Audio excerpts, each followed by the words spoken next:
nerves and muscles and bones and things that don't mean nothing to a brain, exploiting this nervous vessel, sending out smoke signals, non-toxic gases to clear the air. The feeling's mutual. If I'm spinning out, better put it in neutral. Afraid I'm stalling till the outcome's heavy. Watch me run your ass down in my big black Chevy. I'm a car wreck, looking for a paycheck, counting on the things that happen you never see coming. Only hindsight registers my eyesight. Once again the feeling's helpless. Tow truck doesn't come on time.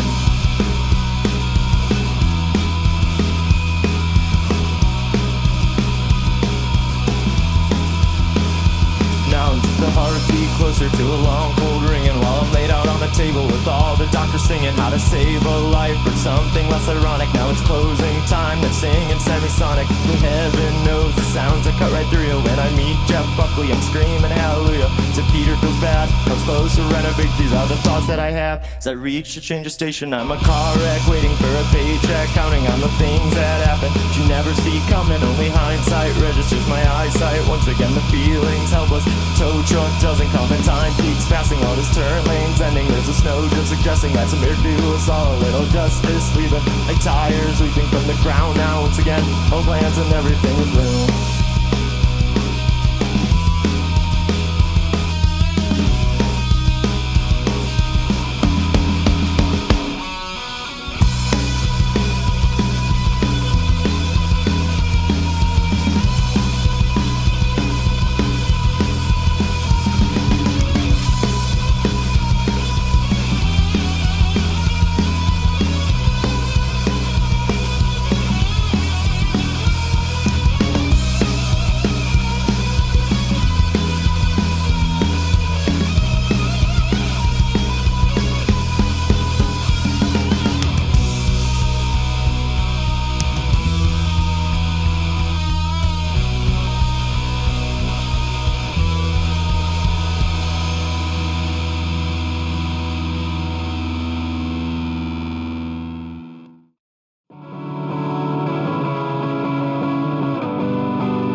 southern beam, and I'm counting all her teeth. left the rest out on the street. Dust to dust and beans to bones. The streets are not your home now, spooky bones. My spooky bones. My spooky bones. My spooky bones.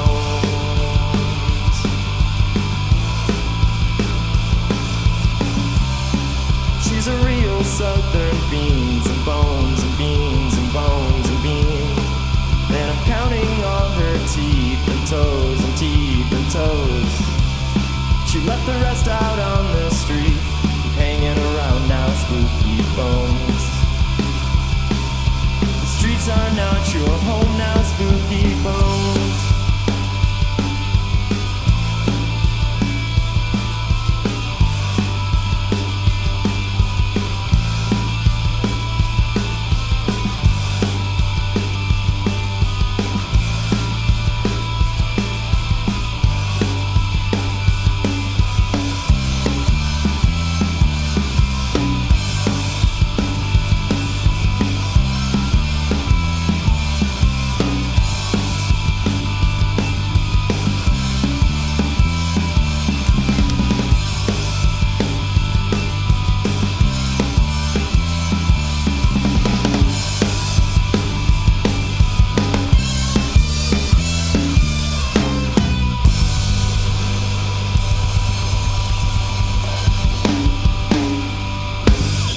Hello, everybody. Welcome back to another episode of Live from the Horse's Mouth here at Pale Horse Records. Today, we are joined by SpookyBones. Energetic, fun, kind of punky, kind of spooky band. Super stoked that you guys could come in today. Thank you so much for making the time, playing some tunes for us. I think a good place to start, would you each three like to introduce yourselves? Sure. Do you want to go down the line? You want to start with me? Sure. I'm Rachel Bones. I'm Nico Bones. And I am Jeffrey Bones. And that kind of ties into my question about the name of the band, SpookyBones. Absolutely. Bit of a theme here I'm sensing. What is the story behind the name SpookyBones? And maybe more broadly, like how did this all start? A lot of people don't know this, but SpookyBones is our cat, actually. And we love her dearly. We got her 4 years ago. She rescued us. Rachel and I are originally from Chicago, and so we got her from a shelter in Chicago, but they had a sister shelter in Alabama. So she came from Alabama to Chicago, and now Arizona. She's just so great. She's missing a bunch of teeth. She's awesome. We love her to death. She just is Spooky Bones. That's who she is. She's always been Spooky Bones, as far as I'm concerned. And she's just such a great cat that, deserves a band, you know? And so if there needed to be a theme. I'm someone that very much needs, a concept. You can't just, this is the Jeffrey band. No. What's the theme? What's the idea? And it was her. It had to be. And so I guess a good follow-up question to that, the creative process for these songs, it sounds like a lot of it might be tied to the kitty. Absolutely, yeah. The kitty, our lives, us. It really did kind of start. I guess I'll go back because you did ask about the band. I started talking about the cat, but they go together. So I've been playing in bands my whole life, and there was this period of time where things were transitioning. I had a bunch of bands breaking up. A band I was in for 8 years was breaking up, and Rachel was like, we should start a band. And I would never have forced a band on a partner or anything. But she's like, we could do this. We were at a Pitchfork festival watching all these young indie bands. She's like, we could do that. And I'm like, if you want to be in a band with me, I guess, sure.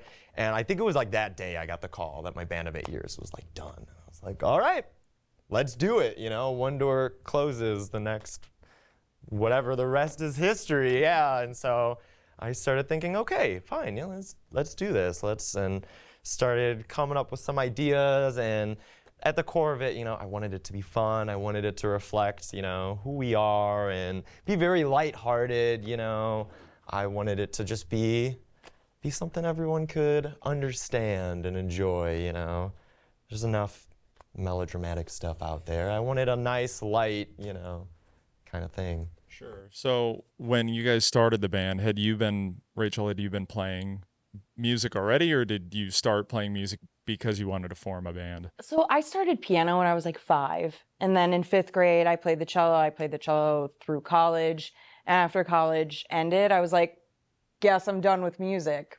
I don't have money to buy a cello. So I was like, okay, that was really fun. Loved it, but probably never again. And then right when we came up with the idea, I was like, we could start a band. He's like, you can play the bass. It's fine. I was like, okay, sure. So I can really only play SpookyBones songs. Like, haven't really ventured outside of SpookyBones songs. He tells me what to play, and I play them, and it's been really fun. You haven't given me much direction with the bass. But No, she learned all on her own. I was plucking it wrong, like a cello, for maybe the first 5 months of like practicing with you. And when I finally figured out how to actually do it, I'm like, this is so easy. Why did you let me do this for so long? So I'd imagine there was like a little bit of crossover though with cello and bass, right? Isn't it cello? I'm a less drummer. than you think. So I see a 4 cello and I'm like, big bass. No. you Yeah, know? 4 strings, they're totally different strings. So like in my mind, I played cello for so long, I'm like, those are cello strings. So I have to like think about what it is on the bass. It doesn't come naturally like my previous instrument. And the funny thing is, she's, you know, because of being in orchestra and piano, she's very structured, you know, can read music and all these things. I took guitar lessons, but I'm very much like seat of my pants kind of. So there's a good balance there, and that's why I'm like, well, you could totally do this. But I had also never really fronted a band, so when we started this, I was kind of focused on what I was doing. I'm like, you're fine, you got it, whatever. And so when she'd be like, why didn't you tell me? I'm like, oh, I wasn't even, Sounded you know. good to you. Yeah, it sounds fine to me. And best bass player I've ever been engaged to. And then how did you join the band, Nico? So I think it was about this time last year, maybe about 11 months ago. There was a show at Yucca. I was going to see Juniper Ridge, a local band. Shout out to them. But they were out back smoking, chatting. I heard them talking to somebody else about their band, and I have a wife named Kat. We have tons of cats at our house. I can't remember the number right now. 11, I think, is the current number. Yeah, 10 or 11. So I was like, I got to hear more about this cat band. So the guy they were talking to, I pretty much just like, all right, I'm like gonna start talking to these people, and yeah, I was like, oh, I play whatever. Oh no, first we were talking about just music in general, and then you guys were mentioning, oh, we're possibly looking for members. I don't even think you were actively recruiting. I was like, oh, you said you were looking for a drummer. It was and I was a like, hope. I can play drums. Yeah. I didn't even need to hear the music. I just knew that the vibe was right. And once I got it. was the yeah, word I she was using the used. word kismet that night. But so yeah, I bought a drum set, 2 days later. Yeah, Because- we met him one time. And I was like, I heard those songs. I was like, I could do this. I got this. And I wanted to play drums in a band for a long time. And I never really had the time or the project to do it. So I just went for it, and I just took a chance, and it has worked out real well. Perfect. Yes, it has. Yeah, perfect fit. Could not have worked out better. In its inception, I guess I can back up a little bit. So in its inception, you know, because I'd been in bands my whole life, and when you play in bands, I think this is probably universal, everybody wants to play shows. We gotta get the show, we gotta whatever. And I had kind of reached a point, kind of right before the pandemic hit, I was kind of over it. Like, I enjoy the creative process. I want to record. I want to put stuff out there so that I got something to listen to at work, you know? And I really much, like, SpookyBones was just going to be that. Like, I want to make this album that I'd spent years, like, workshopping and, you know, figuring out. I want to make this thing. We'll trick the world into thinking we're a real band. When we're not. It's just the two of us and a little drum machine, you know? But we'll fool everybody. And so when we met Nico, we were either just finishing the album or really close. You were like, getting some mixes back. So it was still not like, you know, like, yeah, we have a band, like, kind of, sort of, you know, not really. And then somewhere along the lines, Nico came in and like, now we're a real band. And it was like, well, how did that happen? You know? And so it's just the coolest thing ever to me, because this was never thought it'd get here. Sure. Yeah, and you guys were kind of talking about how chemistry's kind of important in a band.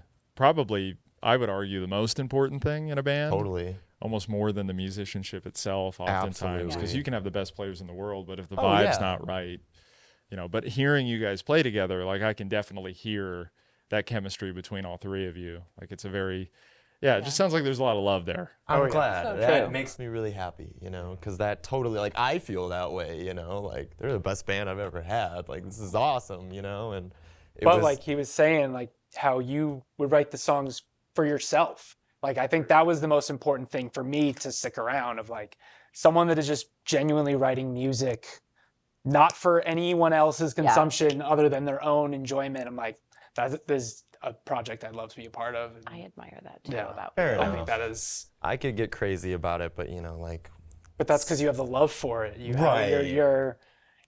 what you're trying is in your mind. You're trying to get out there, and it's a beautiful thing. this project very much has taught me that I think if you go, we always joke about it, the mantra of SpookyBones: have fun, expect nothing. Do nothing, expect nothing.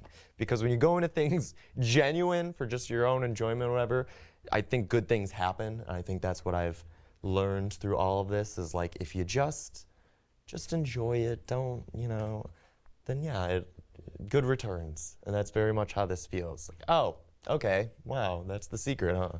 That's stupid. Yeah, I would agree with that. No expectations. Right. And just do it because you love it. Yeah, totally. And just, you know, if things line out, great. If they don't, well, you're still having Yeah, we're fun. having You're fun. still doing what you Exactly. want. So, Right. like, win-win kind of thing. Totally.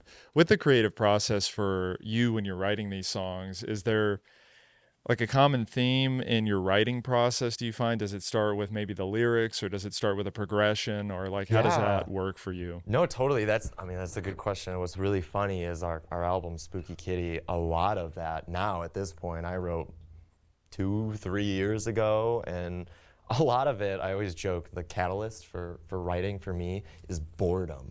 Like, I swear to God, I wrote half of this album at work at my last job at the warehouse, just bored out of my mind, and, you know, like, coming up with ideas and writing. A lot of it, times it would be lyrics first, and then the music would kind of be an afterthought or whatever until you sit down to record it.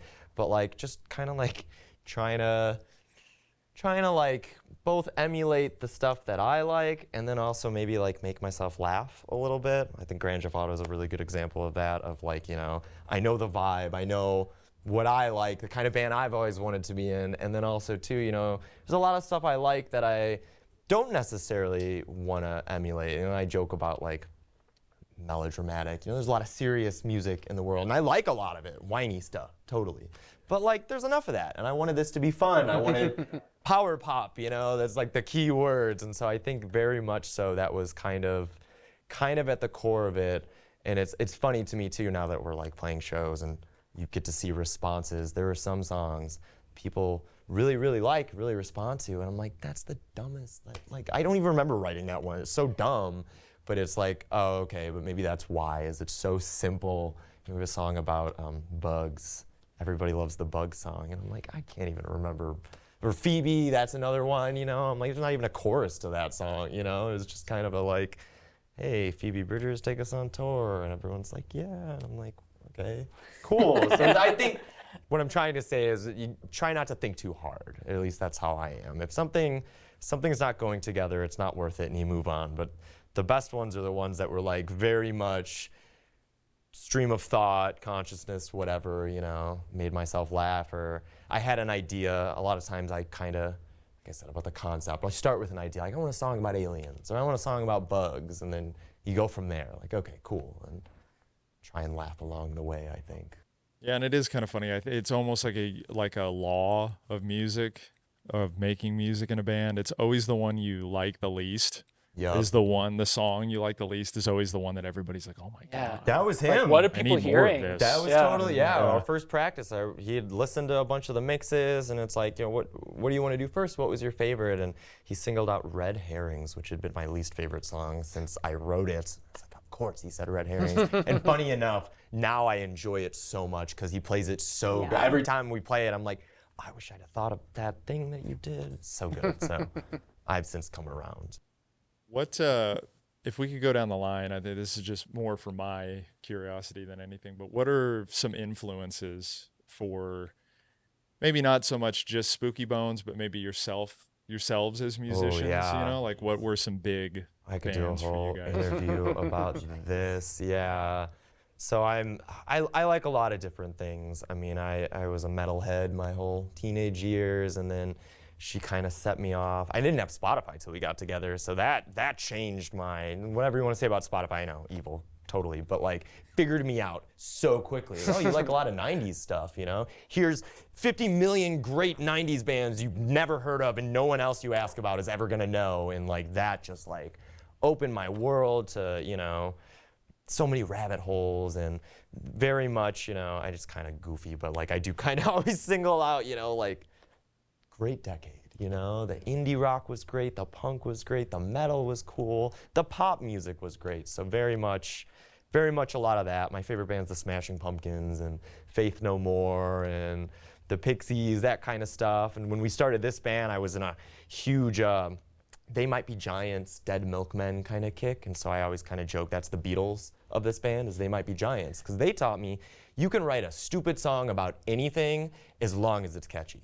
And so that was very much like a focal point of like, okay, we're gonna take that humor and then the Pixies kind of thing, and then, you know, I don't know, throw some Third Eye Blind in there, and we'll just make it very much all over the place, but also a lot of that kind of thing, that stuff you hear and it's like kind of nostalgic, but you didn't hear it before. It's just like a sound. You guys can go ahead and answer because you guys have different influences too. Oh yeah, for sure. I mean, I definitely grew up the punk stuff. That was what birthed me into the musician I was, and I always wanted to play drums, and my parents did not want me to play drums. So I played guitar and bass forever, and then I joined a band, Robot Monster, another hard punk band. So that's the only other band I've played like full-time drums in.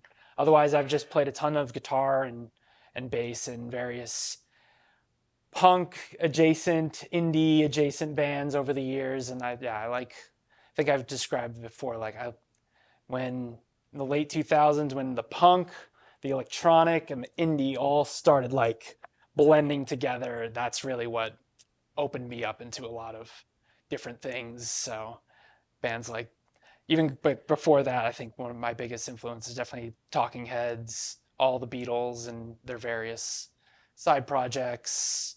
What else was I thinking? And just like, yeah, psych influences and stuff like that. Definitely all over the map. But I think it was so funny, the poll that you had was Andy Schaaf. Oh, yeah.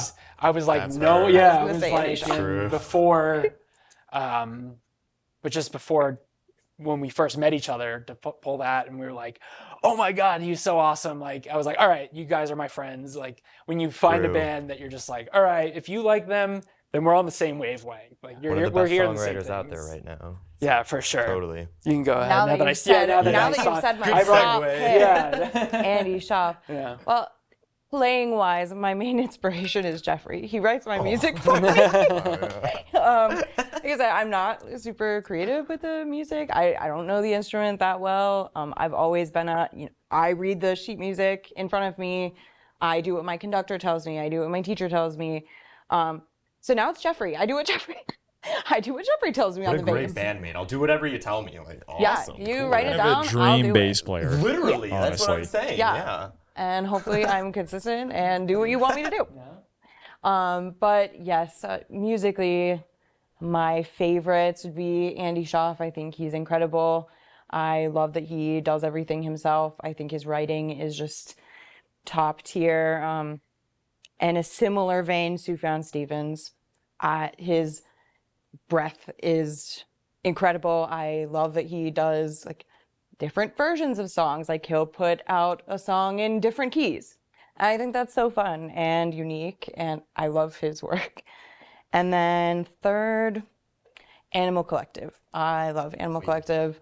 They're so fun. Once again, like so many different veins. I love a band that can genre hop. Eclectic. And like you shuffle all their music, you're hearing things from all different sorts of genres and kinds and moods. So True, I love thought I that. listen to weird music, and I always joke being with her has been my musical college. I know. Seriously, we I overlap picked my a lot top more 3 stuff. that weren't Yeah. obscure. Yeah. No, So- I seriously, I mean, because her weird music made me find my weird music, and then we just like, you know, we would go to so many concerts together, and she'd take me to her things, and I would just love them. And I never would I see Animal Collective on my own, but I loved it, and then I Now we've seen made her see, you know, she'll come to my things, and I'm sure you never thought you'd be at an Avenged Sevenfold concert, Yes, but now you I like enjoyed metal. Or Slipknot, that was a fun one. Like, yeah, so much. Also, I totally forgot Cheek Face. Cheek Face is a current band right 100%. now.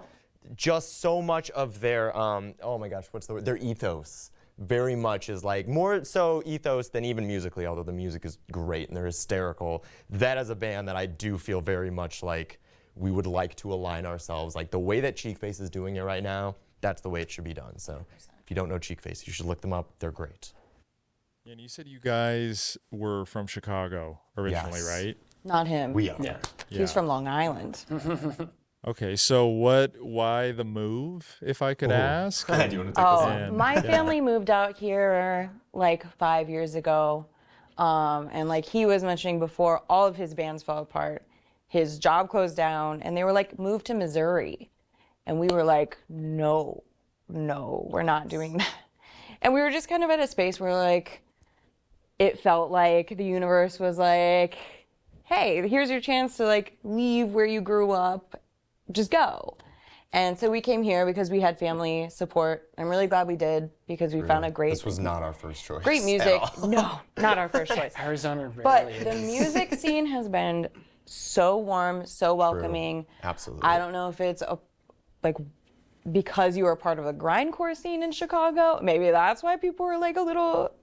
Sorry, Chicago grindcore. Yeah, sorry, Chicago grindcore. I'm sure it But was the just music us. scene It's in fine. Arizona is so welcoming Yes, and absolutely. nice and supportive, and I've really liked that aspect of Arizona. Absolutely. And that was kind of the hope too with the move is like, you know, well, maybe we'll get the band going. And then we moved here and it took us a while to find jobs. And so that was the catalyst for like, well, we got nothing to do. We're living with your parents. Let's make this album that we've been talking about for forever. So we taught ourselves how to record and her uncle mixed it for us. Everything was very in-house, very DIY. All of those vocals were recorded in our closet, you know. Dog on the bed, watching me. It was all very, I don't even know the word, but it's all been very cool. It was a homebrew. Yeah, Yeah. homebrewed, yeah.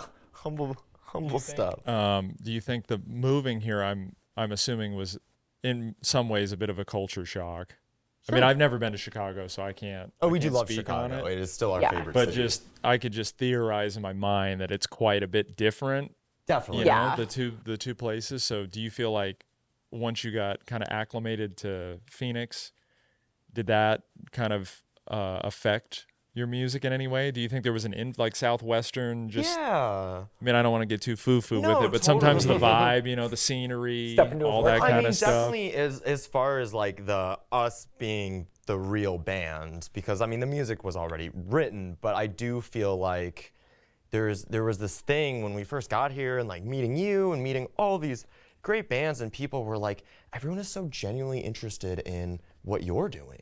And like I remember the night we met you and we also talked to those Juniper Ridge guys and you know our album isn't even out yet and they're asking us about it and I'm like, oh my gosh, like my experience at least personally in Chicago was like everyone's got their own thing so no one really cares what you're doing, you know, kind of thing. And so that kind of just genuine, like it totally threw me off. And I'm not knocking any sort of Chicago local scene, not that anyone will probably see it, but I think it might have been just personal experiences. It was very welcoming and warm and I feel like I don't think, well, I mean, obviously this wouldn't have happened because you're not in Chicago, but I don't think it would have been the way that it is had we not come here, you know, especially in the live setting in the sense of that, you know, very much kind of it's a bit, right? The Cat Band and this and that, and anybody who's seen our shows kind of knows the bits because it's a lot of them. It's like I'm up there doing comedy too sometimes or something, you know, which is bizarre, but it's a very kind of like, oh yeah, it's the one thing of this band that I didn't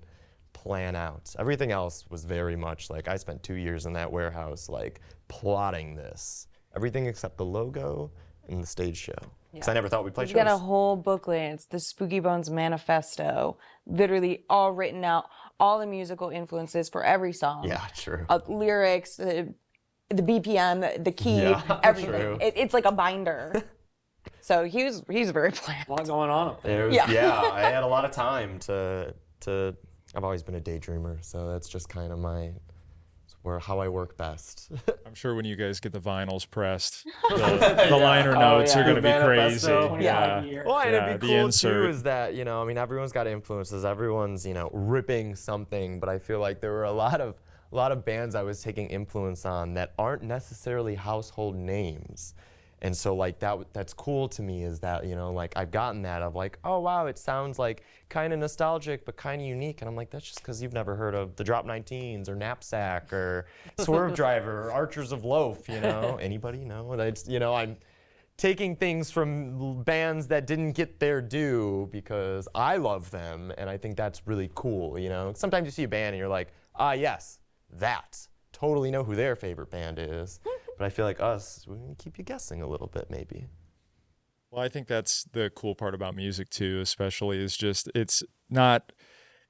I feel like personally it's hard to find bands that are like completely novel. True. Like a brand new, like I've never seen 100%. this, heard this before. So it's just that kind of gumbo of influence. Right. And then how you throw that all together and cook it up Right. becomes your sound. I totally get that, especially from a songwriting point of view, is like, it's all kind of been done, and I'm not trying to say like, well, you need to have something to say, but like whatever you're gonna say it in the way that only you would. And that's the thing, like, Play your I feel song. very proud about this band is like, no one else has SpookyBones the cat. No one else, no one could have, like, she's our cat. Like, it feels very much us. And I mean, the three of us now, that it's like, I feel good about that. I'm very prideful of the fact that, like, yes, this is, not just a band, it's kind of our lives in a band. Not just a band, a manifesto. Exactly, Yeah.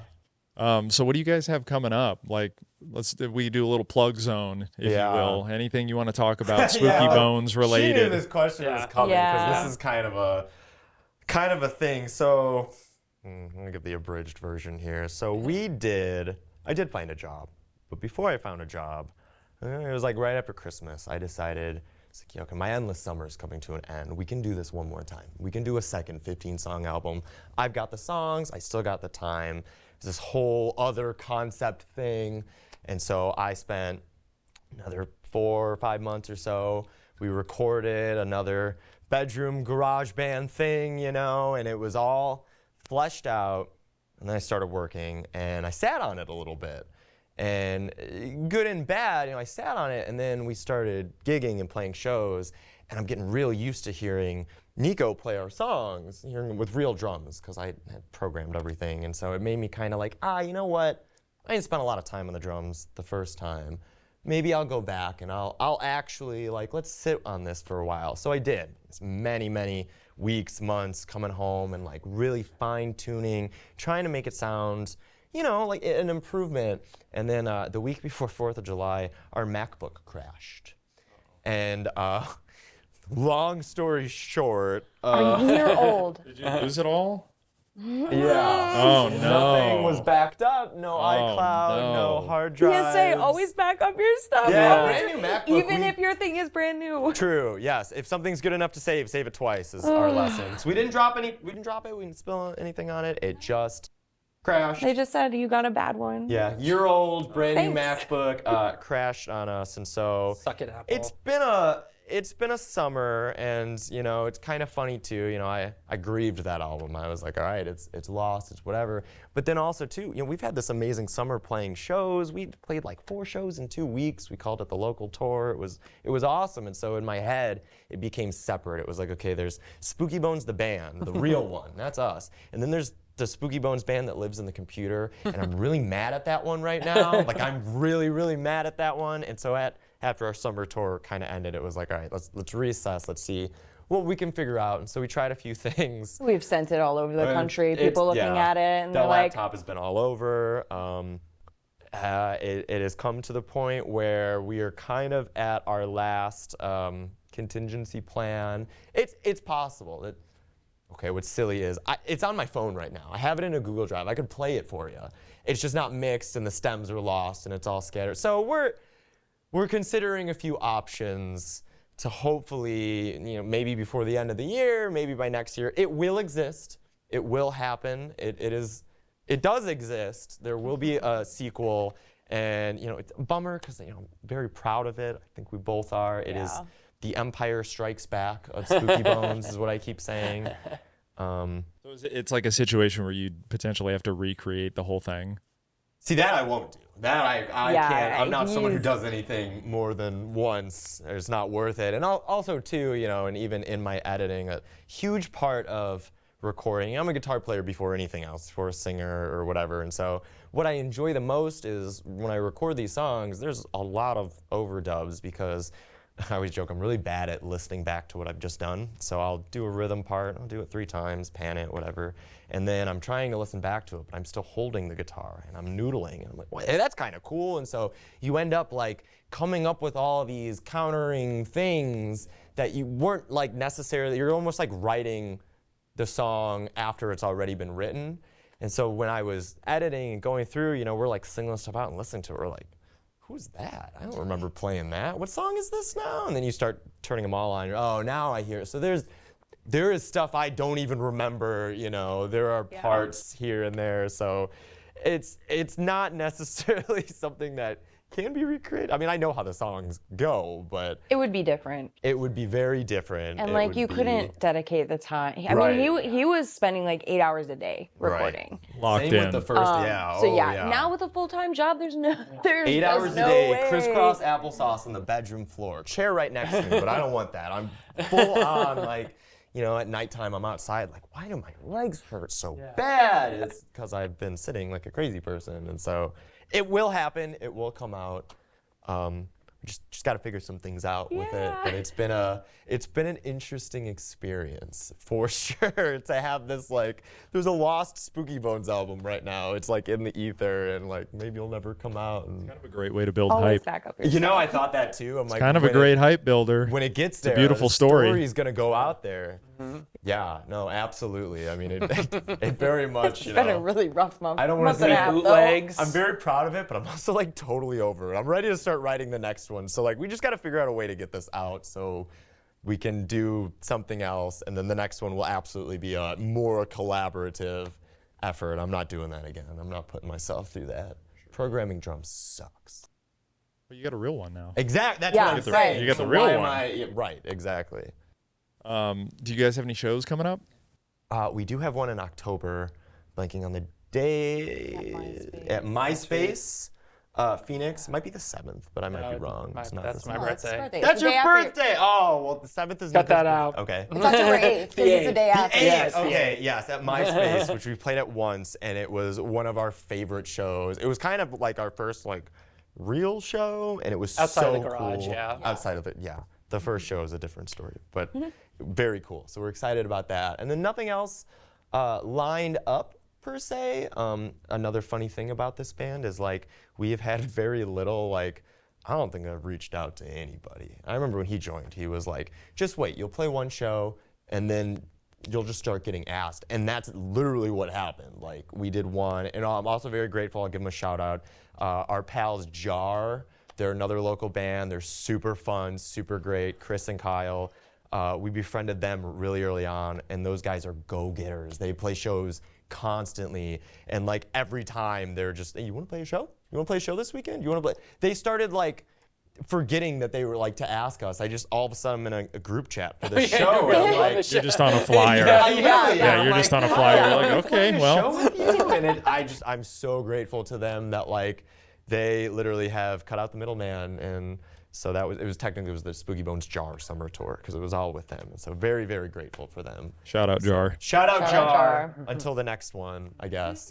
There could be a show before then. I don't know. Got to talk to them. Well, I think that's all I had for questions.